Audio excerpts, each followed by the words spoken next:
ಹೆಸರೇ ಹೇಳೋ ರೀತಿ ಹಾಲು ಮೆಣಸಿನ ಸಾರು ಅಂತಂದರೆ ಹಾಲು ಮತ್ತು ಕಾಳುಮೆಣಸು ಅಥವಾ ಕರಿಮೆಣಸನ್ನು ಬಳಸ್ಕೊಂಡು ಮಾಡಿರುವಂಥದ್ದು. ಬಹಳ ವಿಭಿನ್ನವಾದ ರುಚಿಯನ್ನು ಹೊಂದಿರುತ್ತೆ. ಇದನ್ನು ಸೂಪ್ ಥರ ಬೇಕಾದ್ರೂ ಕುಡಿಬೋದು ಅಥವಾ ಅನ್ನಕ್ಕೆ ಹಾಕ್ಕೊಂಡಾದರೂ ತಿನ್ಬೋದು. ನಮಸ್ತೆ, ನಾನು ನಿಮ್ಮ ಲತಾ. ವೆಜ್ ರೆಸಿಪೀಸ್ ಆಫ್ ಕರ್ನಾಟಕಕ್ಕೆ ನಿಮಗೆಲ್ರಿಗೂ ಮತ್ತೊಮ್ಮೆ ಸ್ವಾಗತ. ಮೊದಲಿಗೆ ನಾವು ಒಂದು ಪುಡಿಯನ್ನು ಮಾಡ್ಕೊಳ್ಬೇಕು. ಅದಕ್ಕೆ 2 ಚಮಚದಷ್ಟು ಉದ್ದಿನಬೇಳೆ, 1 ಚಮಚದಷ್ಟು ಕಾಳುಮೆಣಸು, 1 ಚಮಚದಷ್ಟು ಜೀರಿಗೆನ ತಗೊಂಡು ಉದ್ದಿನಬೇಳೆ ಎಲ್ಲ ಕಂದು ಬಣ್ಣಕ್ಕೆ ಬರೋವರೆಗೆ ಚೆನ್ನಾಗಿ ಹುರ್ಕೊಳ್ಬೇಕು. ಇವಾಗ 1 ಚಮಚ ಕಾಳುಮೆಣಸು ಹಾಕಿದ್ರೆ ಖಾರವಾಗಿ ಆಗುತ್ತೆ. ನಿಮಗೆ ಅಷ್ಟು ಖಾರ ಸಹಿಸೋದಕ್ಕಾಗಲ್ಲ ಅಂತಾದರೆ ಒಂದು ಅರ್ಧ ಚಮಚ ಅಥವಾ 1/4 ಚಮಚ ಹಾಕಿದ್ರೂ ಸಾಕು.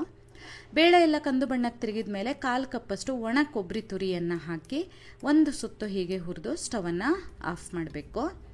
ಆಮೇಲೆ ಹುರಿದಿರುವಂತಹ ಪದಾರ್ಥಗಳನ್ನು ಒಂದು ಮಿಕ್ಸಿ ಜಾರಲ್ಲಿ ತಗೊಂಡು ಅಗತ್ಯ ಇರೋಷ್ಟು ನೀರನ್ನು ಹಾಕಿ ನುಣ್ಣಗೆ ರುಬ್ಕೊಳ್ಬೇಕು. ಉದ್ದಿನಬೇಳೆ ಸಾರನ್ನು ದಪ್ಪ ಮಾಡ್ಕೊಳ್ಳೋದಕ್ಕೆ ಸಹಾಯ ಮಾಡುತ್ತೆ.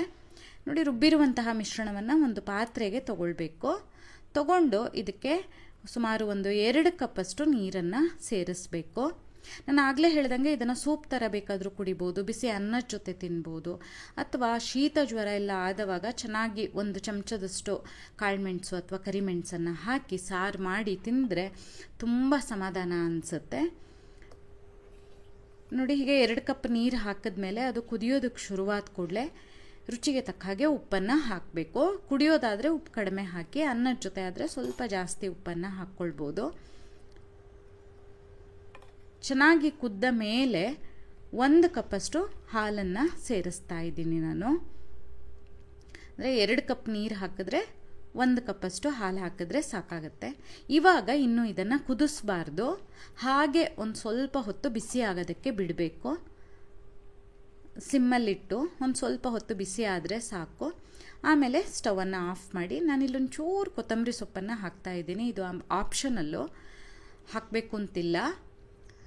ಆಮೇಲೊಂದು ಒಗ್ಗರಣೆಗೆ ಇಂಗು, ಸಾಸಿವೆ, ಒಣಮೆಣಸು, ಕರಿಬೇವು ಮತ್ತು ನಾನು ತುಪ್ಪದಲ್ಲಿ ಒಗ್ಗರಣೆ ಹಾಕ್ತಾ ಇದ್ದೀನಿ. ನೀವು ಎಣ್ಣೆಲಿ ಬೇಕಾದರೂ ಹಾಕ್ಬೋದು. ಇಷ್ಟು ಮಾಡಿದರೆ ಹಾಲು ಮೆಣಸಿನ ಸಾರು ತಯಾರಾಗುತ್ತೆ. ವಿಭಿನ್ನವಾದ ರೆಸಿಪಿ ಟ್ರೈ ಮಾಡಿ. ನಿಮ್ಗೆ ಇಷ್ಟ ಆಯ್ತಾ ಅಂತ ಹೇಳಿ. ನಿಮ್ಗೆ ಈ ವಿಡಿಯೋ ಇಷ್ಟ ಆದಲ್ಲಿ ಲೈಕ್ ಮಾಡಿ, ಶೇರ್ ಮಾಡಿ, ಕಮೆಂಟ್ ಮಾಡಿ, ಹಾಗೆ ನಮ್ಮ ಚಾನಲಿಗೆ ಸಬ್ಸ್ಕ್ರೈಬ್ ಮಾಡೋದನ್ನು ಮರಿಬೇಡಿ. ಧನ್ಯವಾದಗಳು.